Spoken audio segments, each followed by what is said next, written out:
I think we just seen him grow as a quarterback. His talent level goes far beyond more than his ability to instinctually just go out there. You know, he's playing a step ahead. And he's almost playing chess out there in terms of he's got 3 or 4 moves already in his pocket, depending on what the defense does. And you know, that's what's going to make him the greatest to ever go down. And I love playing with him, and he's nonstop, always trying to find ways to make himself better for this team. And you saw that more so this year than any other year that we played, knowing that the pieces were a little bit different in terms of the weapons that he has and the scrutiny that everybody was kind of looking to see how he was going to take his game to the next level. And sure enough, I'm pretty sure he'll win MVP. Morning, Trav. Why are you always open? Why am I always open? I say it all the time. Andy Reid, baby. Big Red. He can dial some stuff up at the right time, create some things at the right time, and then on top of that, you know, everybody is doing their job. It's not just me just go out there and get open kind of play. I'm sure you guys like to think that, but there's a lot of madness to it, and there's a lot of guys doing their job for the big picture. And I'm fortunate that I'm playing here for sure. You talked about the new guys and the important role they play in this Super Bowl. Obviously not the result y'all wanted last time in the Super Bowl. Do you use that as motivation this week? Do you tell them what it's like to lose a Super Bowl in the build-up to this one?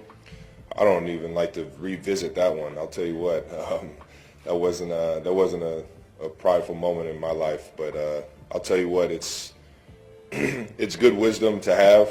And as a leader, I don't think, excuse me, as a leader, I don't think that I stepped up to the plate as much as I should have in that game.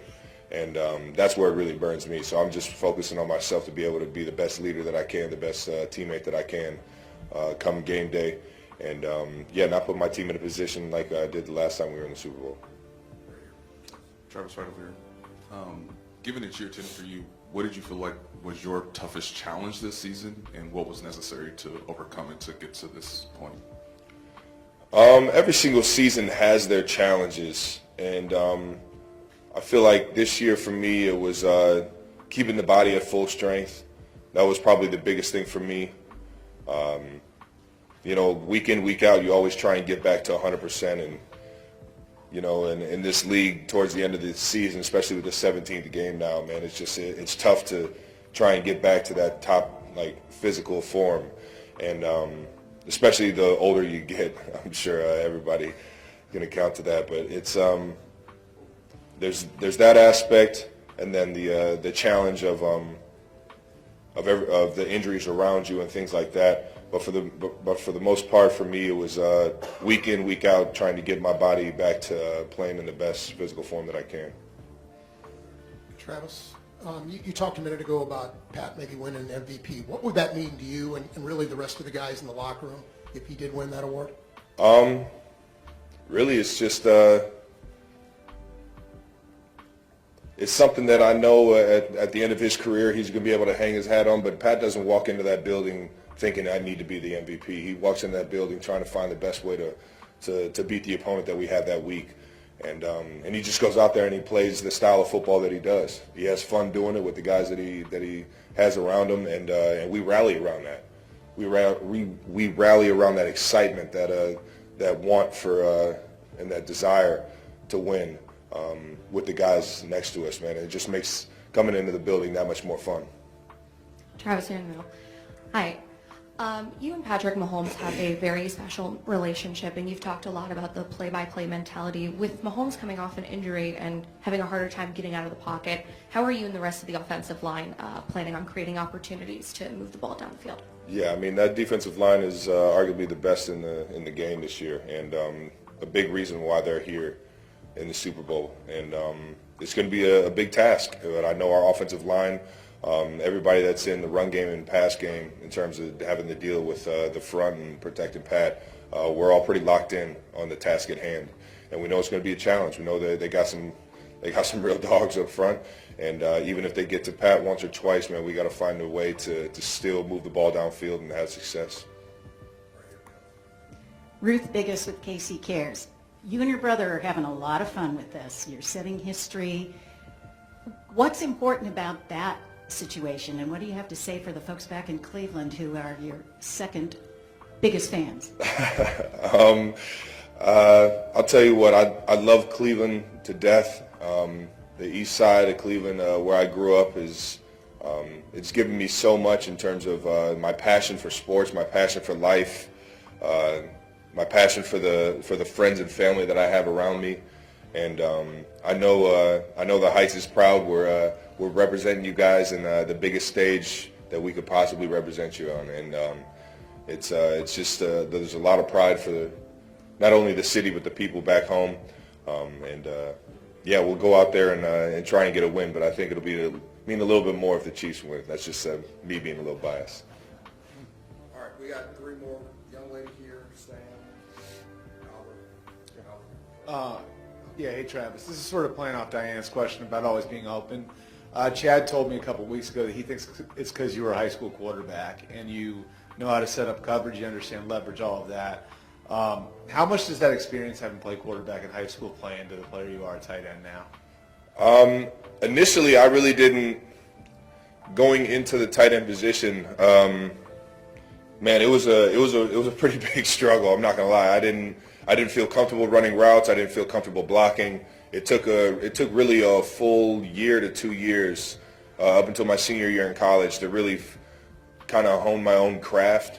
And then it changed as soon as I got to the league. I went from really being a wide tight end, an inline tight end, to kind of this new creation that you see Coach Reed and the offensive staff really creating for me in this offense. And making that transition, I think, yeah, you have an understanding of what that quarterback is going through back there. You have an understanding of the progression on this play. You have the understanding of, all right, versus this defense, this is where I need to go with the ball.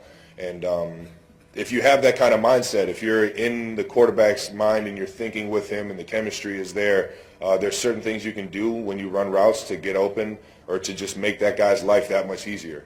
And that's my job. My job is to go out there and paint a picture for the quarterback to make his job that much easier, a clear-cut, decisive picture of where to go with the ball.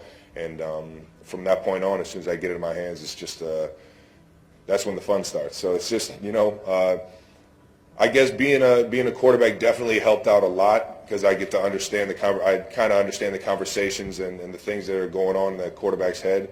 But at the end of the day, I feel like everybody's got to have that quarterback mentality or that quarterback mindset on reading the defense and adjusting depending on what they're presenting. Hey Travis, you spoke a couple days ago about the support that you received from some of the Cincinnati coaches the year that you weren't playing. What kind of role did your brother play too in that, and the support that you received from him? Man, when I got removed from the team, when I got removed from the team, I got my scholarship took, so I was actually staying with my brother. I was in his room in his house, kind of like two brothers growing up living in the same room. So in terms of rent, I wasn't paying rent. In terms of food, he was helping me with food. So I was literally living off him for quite a while down there, and he was my lifeline. And that being said, every single day I was trying to do the right things. And he went into the coach's office and actually talked to numerous coaches and numerous people in the Cincinnati staff to try and give me another chance to be on the team. And I'm forever in debt to this guy for putting his name, our name, just putting his honor on the line to give me another chance. And so when I say I owe it all to him, I really do. Sam. Travis, earlier to a question you said your work to not put your team in the same position you did last time you were in the Super Bowl. What do you mean by that? And is that something that's obviously stuck with you for the past couple of years? I mean, through every single game, you're going to have those ups and downs, and unfortunately, we had a lot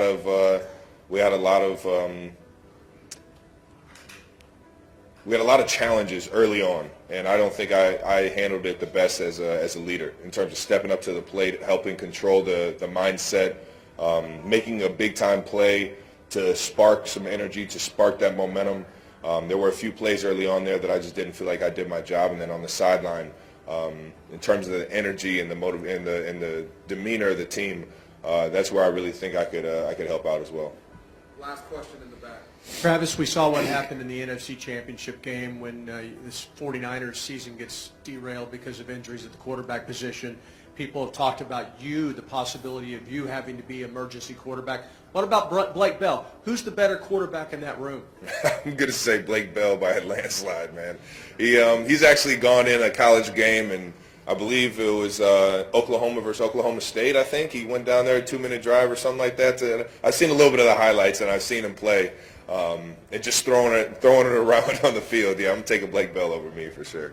Taylor Swift and Travis Kelce are fast approaching their rumored wedding date, but the timing of the nuptials has started to stir up some controversy. The couple is rumored to be tying the knot in June, with reports indicating they chose a swanky venue in Rhode Island, not far from a home the singer owns there.